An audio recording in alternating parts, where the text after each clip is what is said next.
naman akalain na hindi ko rin inaasahan. Narito tayo ngayon upang matunghayan ang talaga namang latest, nagiinit at talaga namang nagbabaga na latest issue ni Ate Erica. Sa pagpapatuloy nga ng ating istorya ay kasalukuyan na nandito at vinavlog ni Kalingap Val ang lolo ni Ate Erica na si Lolo Miguel. Dito nga ay makikita natin ang panayam at ang mga sinasabi o nirereklamo ni Lolo Miguel tungkol sa kanyang apo na si Ate Erica. Kasalukuyan na ngang nilalantad ng tita ni Ate Erica ang mga tunay na nangyari simula umalis sila sa Kalingap. Tulahin natin sa telepon. Yung pong sabing niya, yung syuta po niya. Sino shoota? Ang Jowa nito? jowa po niya. May jowa ito, tumboy. Ano pangalan? Si Amy. Basta yung kung nagpunta dito po ng mga ilang. May girlfriend.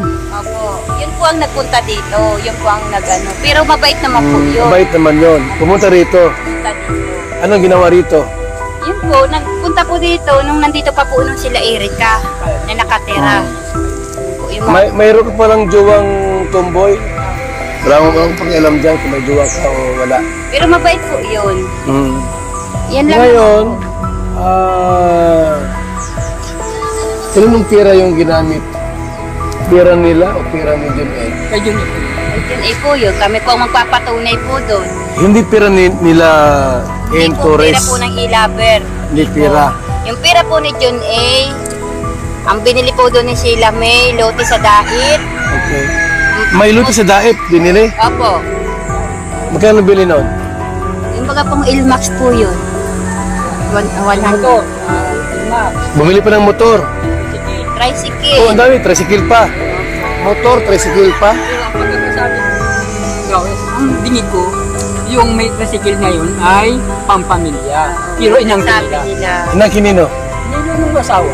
Sino yung asawa? Kapangalan po. Sheila May, asawa niya. Pero ang sabi ni John A, pang pamilya. Ano ibig sabihin? Kasama kayo doon? Siguro po, sabi daw. Pang pamilya. Baka sa kanila lang. So, nasa yung Inmax na motor. Naka-Erica po. Siya po ang Ginagamit niya. Ngayon, yung pira dito sa paggawa ng bahay, kaninong pira yan? Kay Sir Jordan rin na po po. So, hindi lang Padala. kalating milyon ang nagastos niya. Hindi ko pala Malaki. sinisot yun. Nahigit mong 1 million yun.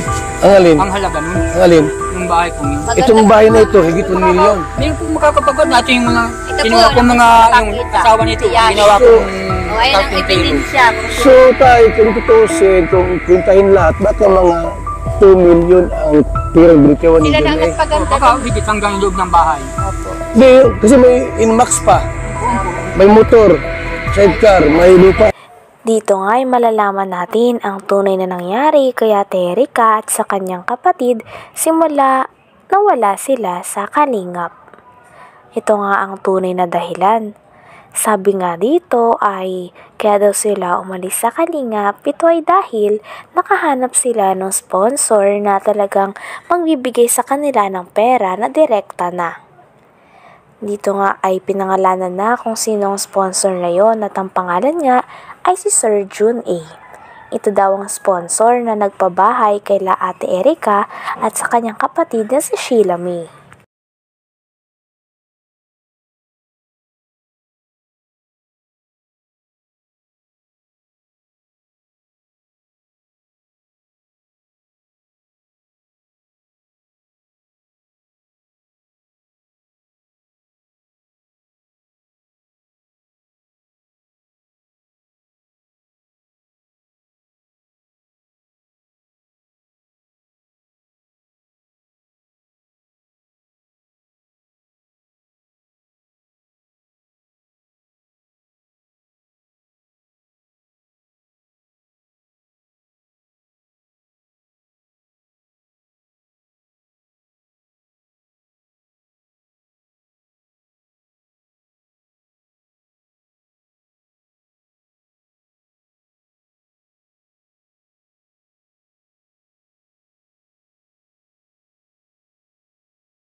Sinabi nga dito ni Lolo Miguel na puro daw kahambugan o kasinungalingan lang daw ang sinasabi ni Emma Torres sa post nito na patama sa tita ni Ate Erica na nagsalita tungkol sa kanila. Talagang gusto lang daw nila na maganda ang kanilang image, kaya naman daw nung nilantad na ng tita ni Ate Erica ang katotohanan sa publiko ay nalaman na nga ang mga pinaggagawa ng e-lovers kasama si Ate Erica, kaya nagalit sila. Akin niyo po ang pera kung sira naman ang relasyon sa magulo. Ito ang pinakamayaman sa buong mundo. Kung sira naman ang relasyon, wala din silbi po yun. Ang malaga po yung magandang samahan. So, yung mga sinabi pa nila, hindi totoo pala. Naghahambog lang. Sinungaling. Siya din yung Amy Torres niya, butog yun. Si Amy Torres. O si Amy Torres. Sisilam niyang gapa nun. Ang kausap palagi. Nasa likod yun ng mula yun. Siya kaya naaalaman. Ibinugol niya. Meron na palang motor si Erica.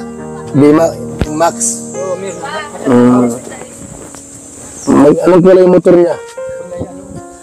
Murang Mabuti, may lisensya naman yun.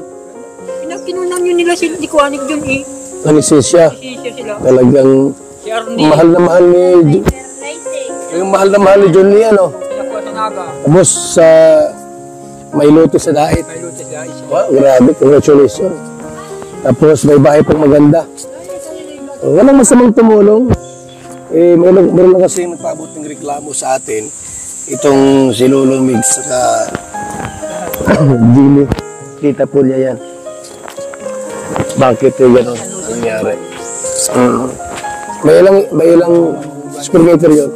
Awan ko po. Hindi man po nagkahaman dito. Basta alaman ko lang na talagang hindi sila. So yung bahay dito, malaki din. Malaki din. Yung ang buka nun ay 22 yata. Ang katahaba, 20 por 22. Ano yun? Second floor? Yung kalahati, ako ang nagbuka nun. Dahil bakilid yung lukuan. Kalahati ang second floor. Dahil po itong kalahati, Ayan po. pinabuhusan ko. Ayan o. So, M. Torres, let the dogs bark. The lion is still king. Is still the king. Gutom na ang mga asong ligaw at batugan. Ano ngayon kung may pera? Kami, di naman sa inyo. Iyon. Meron pa po dyan. Mga nagpaparinig kayo, ha? Hindi maganda yan. Ano pa rito? Ha? Hindi maganda yan yung gano'ng mga salita. Na matanda na ito eh. Tapos limang Hanggang dito na lamang muna ang ating napaka-latest, nag-iinit at talaga namang nagbabaga na issue ni Ate Erica kasama ang kanyang lolo at ang kanyang pamilya. Maraming salamat sa inyong panonood. Hanggang sa muli. Bye!